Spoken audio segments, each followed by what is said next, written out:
جس کی حکمرانی وہ رسول، جس کا ہر تیور ہے حکم آسمانی وہ رسول، اور موت کو جس نے بنایا زندگانی وہ رسول، مرحلے سے قاتلوں کا شک برہم کر دیا، جس نے خون آشام تلواروں کو مرہم کر دیا۔ کیا کہنا تیرا اے آخری پیغام پر، حشر تک روشن رہے گی تیرے جنموں کی سحر، تو نے ثابت کر دیا اے ہادی نوع بشر، مرد یوں مہرے لگاتے ہیں جبینے وقت پر، کروٹ دنیا کا تیرا اس اٹھا سکتی نہیں، اور آندھیاں تیرے چراغوں کو بجھا سکتی۔ نعرہ تکبیر، نعرہ رسالت، نعرہ غوثیت، مسلک اعلیٰ حضرت فیضان اعلیٰ حضرت فیضان حضور مفتی اعظم ہند جشن غوث الورا حضرت مولانا محمد ہاشمی صاحب نوری۔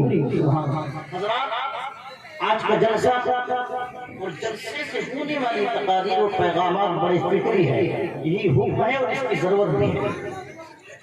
اگرچہ موضوع خوش ہوتا ہے میری گفتگو کا، مگر جب دل پر اثر کرتا ہے نا تو زندگی میں انقلاب پیدا ہوتا ہے۔ حضرت علامہ قاری حشمت صاحب قبلہ نے بڑی شاندار گفتگو فرمائی، اور سکتے تھے مگر وقت کی پابندی کرتے ہوئے انہوں نے اپنی بات کو وہیں پر مکمل کیا۔ اور سے سنیے گا میری گفتگو کو۔ آج کے جلسے کا ٹائٹل ہے،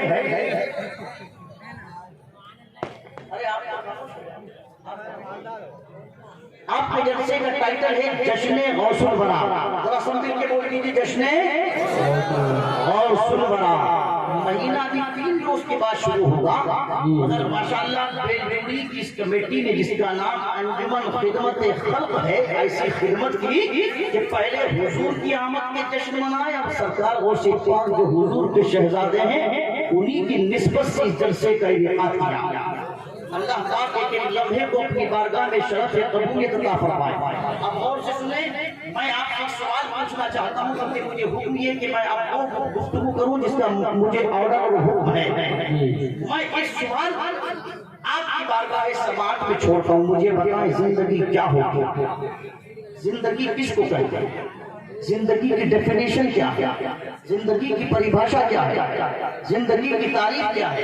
کیا زندگی اسی کا نام ہے کہ ربیع النور شریف میں ہم نے میلاد منایا، جھنڈے لگائے، سیلیبریشن کیا، خوشیاں منائی، چراغا کیا، جلوس نکالا، ولادت کے جلسے منعقد کرے، تو کیا ذمہ داری پوری ہوئی؟ کیا زندگی چلنے پھرنے کا نام ہے؟ کیا زندگی سونے جاگنے کا نام ہے؟ کیا زندگی کاروبار و تجارت و بزنس کرنے کا نام ہے؟ آخر زندگی ہے کیا؟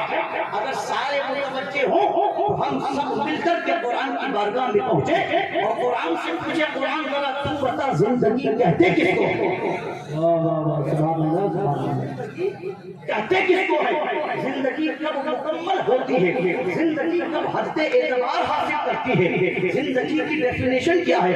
کھانے پینے کا نام زندگی ہے؟ کیا سونے جاگنے کا نام زندگی ہے؟ کیا ملکوں پر حکومت کرنے کا نام زندگی ہے؟ کیا قوم کی لیڈرشپ کرنے کا نام زندگی ہے؟ کیا معاشرے کو لیڈ کرنے کا نام زندگی ہے؟ کیا الیکشن لڑنے کا نام زندگی ہے؟ کیا حسد و کینہ رکھنے کا نام زندگی ہے؟ کیا تجارت میں ترقیاں کرنے کا نام زندگی ہے؟ کیا عہدے اور منصب حاصل کرنے کا نام زندگی ہے؟ اونچی اونچی عمارتیں بنانے کا نام زندگی ہے؟ دنیا میں سیر کرنے کا نام زندگی ہے؟ کیا غریبوں کا خون چوسنے کا نام زندگی ہے؟ کیا کمزوروں کی مجبوریوں سے فائدہ اٹھانے کا نام زندگی ہے؟ کیا چلنے پھرنے سونے جاگنے کا نام زندگی ہے؟ اگر سارے متوجہ ہوں تو میں آپ کو آئینہ دکھاؤں قرآن کی روشنی میں، قرآن سے چل کے پوچھو قرآن تو بتا زندگی کہتے کس کو ہے؟ کہتے کس کو ہے؟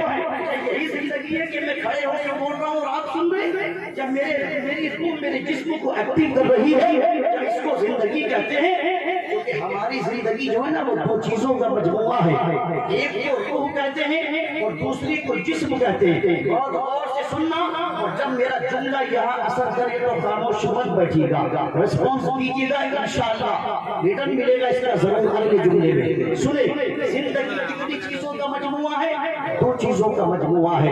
بہت غور سے سننا، بالکل ذہن، دماغ، دل عقل فکر سب حاضر کر کے سنیں، زندگی دو چیزوں کا مجموعہ ہے، ایک کو ہم جسم کہتے ہیں، دوسری کو ہم روح کہتے ہیں۔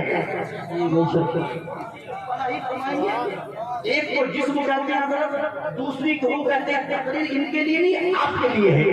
یہ مجھ سے زیادہ قابل ہیں، بہترین خطیب ہیں، بہترین دانشور ہیں، بہترین عالم ہیں، بہترین مدرس ہیں، بس ان کی دعائیں اور آپ کی توجہ۔ آؤ ذرا دو چیزوں کا تعارف کراؤں، انٹروڈکشن کراؤں، پریچے دوں۔ یہ دو چیزیں ہیں جس کا تعلق سب سے ہے، جسم آپ کے پاس بھی ہے، جسم علماء کے پاس بھی ہے، جسم کافر کے پاس بھی ہے، جسم مشرک کے پاس بھی ہے، جسم منافق کے پاس بھی ہے، جسم اصل میں یہودی اور نصارہ کے پاس بھی ہے۔ مگر سنیں، اس جسم کے اندر ایک چیز ہوتی ہے جس کو روح کہتے ہیں۔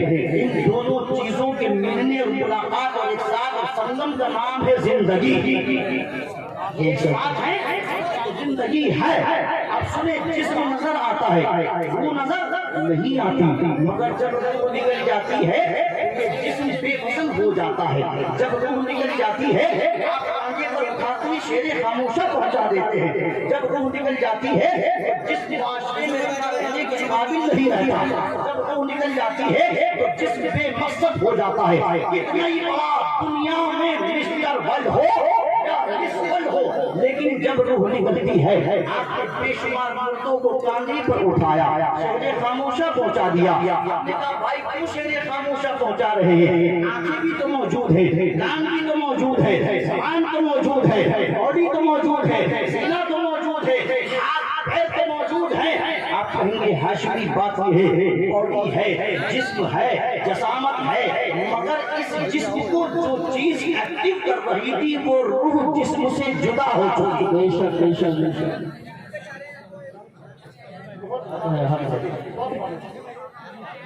جس کو جو چیز ایکٹیو کر رہی تھی وہ روح نکل چکی ہے، تو یہاں سے پتہ چلا کہ اصل جسم نہیں ہوتا، اصل روح ہوتی ہے۔ بولیے کیا ہوتی ہے؟ اصل روح ہوتی ہے۔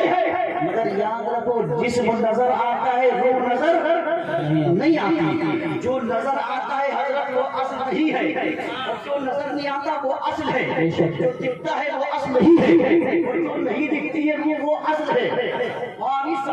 جسم نظر آتا ہے، علماء تشریف فرمائیں کہ نورانی چہرے آپ کو نظر آ رہا ہے۔ کوئی شخص طاقتور ہے نظر آ رہا ہے، کوئی شخص اسمارٹ ہے نظر آ رہا ہے، کوئی شخص بیوٹیفل ہے نظر آ رہا ہے، کوئی شخص کالا ہے نظر آتا ہے، کوئی شخص گورا ہے نظر آتا ہے، مگر اس کی روح کا تعلق اپنے خدا و رسول سے کتنا مضبوط ہے یہ نظر نہیں آتا۔ نہیں آتا۔ جسم نظر آتا ہے، شخص نماز پڑھ رہا ہے نظر آتا ہے، سجدے کر رہا ہے نظر آتا ہے، زکات دے رہا نظر آتا ہے، حج کر رہا ہے نظر آتا ہے، صدقہ دے رہا نظر آتا ہے، خیرات کر رہا نظر آتا ہے، مگر اس نمازی کے دل کا تعلق گنبد خضرا سے کتنا مضبوط ہے یہ نظر نہیں آتا۔ وہ نظر آتا نہیں، نظر آتا۔ اب جملہ بہت غور سے سنیے گا کہ جسم جو نظر آتا ہے وہ اصل نہیں ہوتا، جو روح نظر نہیں آتی وہ اصل ہوتی ہے۔ اسی طرح ایمان کی دو چیزوں کا مجموعہ ہے، ایک کو ہم عقیدہ کہتے ہیں، دوسری کو ہم عمل کہتے ہیں۔ عمل نظر آتا ہے مگر عقیدہ نظر نہیں آتا۔ اگر عقیدہ خراب ہو جائے تو عمل منہ پہ مار دیے جاتے ہیں۔ بے شک بے شک بے شک بے شک۔ خراب ہو جائے تو عمل بیکار ہو جاتے ہیں۔ جس طرح نکلنے کے بعد جسم بیکار ہو جاتا ہے، مگر سنیے سب کا جسم بیکار نہیں ہوتا۔ علامہ جلال الدین سیوطی نے شرح الصدور میں حدیث پاک کو کوٹ کیا، فرماتے جب روح نکل جاتی ہے آپ کانے پر اٹھا کر شیر خاموشہ لے کر کے جاتے ہیں۔ امام جلال الدین سیوطی فرماتے ہیں اب اس اٹھانے والی میت کو جس کو آپ کاندھے پہ لے کر کے شیر خاموشہ پہنچانے والے ہیں وہ میت قبرستان جانے سے پہلے اپنے اٹھانے والوں سے دو جملے کہتی ہے۔ کیا بات ہے، اپنے اٹھانے والوں سے کہتی ہے۔ اور بات ہے کہ وہ جملے ہم کو نظر نہیں آتے، اور بات ہے کہ وہ جملے ہم کو سنائی نہیں دیتے، مگر یہ سرکار کا فرمان ہے۔ حدیث مصطفیٰ شرح الصدور میں امام جلال الدین کوٹ کرتے ہیں، جن کے ساتھ پر کوئی کنٹروورسی نہیں، کوئی اختلاف نہیں، کوئی جھگڑا نہیں، سب کے یہاں ان کا قلم ویلڈ ہے، سب کے یہاں ان کی کتابیں پڑھائی جاتی ہیں، سب کے یہاں جلالین شریف پڑھائی جاتی ہے. سنیں وہ فرماتے ہیں جب آپ میت کو اٹھا کر شہر خاموشہ لے کر کے چلے، اگر میت کسی کافر کی ہے، مشرک کی ہے، مرتد کی ہے، منافق کی ہے، تو اپنے اٹھانے والوں سے کہتی ہے جلدی کرو. نہیں، اپنے اٹھانے والوں سے کہتی ہے میرے عزیز، میرے بچوں، میرے رشتہ داروں، میرے عزیز اقربا، مجھے کہاں لے کے جا رہے ہو؟ کیوں لے کے جا رہے ہو؟ ابھی تو میں نے موت کی سختی کو سہن کیا ہے، مجھے کہاں چھوڑنے جا رہے ہو؟ کیوں؟ اسے معلوم ہے ابھی نزاعت کی تکلیف سے گزرا ہوں. جس کی سچویشن یہ ہے، نبی فرماتے ہیں اس کو بھی امام جلال الدین نے کوٹ کیا، فرماتے ہیں روح نکلتے وقت اتنی تکلیف ہوتی ہے اگر 1000 تلوار کے بعد ایک ساتھ کر دی جائیں تو اتنی تکلیف نہیں ہوگی جتنا کہ روح نکلتے وقت. مجھے معلوم ہے ابھی تو نزاعت کے جھٹکے لگے ہیں، مجھے یہ قبر کے حوالے کرنے جا رہے ہیں. دوسرا عذاب میرا منتظر ہے. اپنے اٹھانے والوں سے کہتا کہاں جا رہے ہو؟ کیوں لے کے جا رہے ہو؟ مگر مبارک ہو عاشقو، جب تمہارا جنازہ اٹھے گا، جب علماء کا جنازہ اٹھے گا، جب عشاقان مصطفیٰ کا جنازہ اٹھتا ہے، جب نمازی کا جنازہ اٹھتا ہے، جب غازی کا جنازہ اٹھتا ہے، جب حاجی کا جنازہ اٹھتا ہے، جب مومن کامل کا جنازہ اٹھتا ہے، تو وہ اپنے اٹھانے والوں سے میت کہتی ہے اے میرے عزیز و اقارب جلدی کرو، مجھے میری منزل تک پہنچا دو. نعرہ تکبیر، نعرہ رسالت، نعرہ غوثیہ، مشرق اعلیٰ حضرت فیضان اعلیٰ حضرت فیضان حضور مفتی اعظم ہند حضرت مولانا محمد ہاشمی صاحب النوری، جشن غوث الورا، انجمن خدمت خلق الجن. سبحان اللہ. کیا کہتی ہے؟ کہتی ہے میت جلدی کرو، مجھے میری منزل تک پہنچاؤ، مجھے آغوش قبر میں رکھ کے آؤ. چونکہ قبر اس کے لیے گھبراہٹ کا ذریعہ رہی ہے، وہ چونکہ عاشق رسول ہے، اپنی اداؤں سے اللہ و رسول کو راضی کر کے گیا ہے، چونکہ اس نے زندگی اللہ و رسول کے قوانین کے مطابق گزاری ہے. اب جب وہ قبر میں پہنچے گا وہ جانتا ہے کہ وہ کفار و مشرکین، مرتد و منافقین کے لیے ہے کہ جو قبر گھبراہٹ کا ذریعہ ہے، مگر وہ جانتا ہے ارے آج قبر میں پہنچوں گا تو یہ موت کی تمنا اسی لیے کرتا تھا کہ ادھر موت آئے گی، ادھر قبر میں مصطفیٰ کا دیدار ہو جائے گا. سبحان اللہ، سبحان اللہ، ماشاءاللہ. میں جاؤں گا، نبی کی رحمت تشریف لے آئیں گے، آقا کے چہرے کی زیارت ہوگی. وہ کہتا جلدی کرو مجھے میری قبر تک پہنچا دو.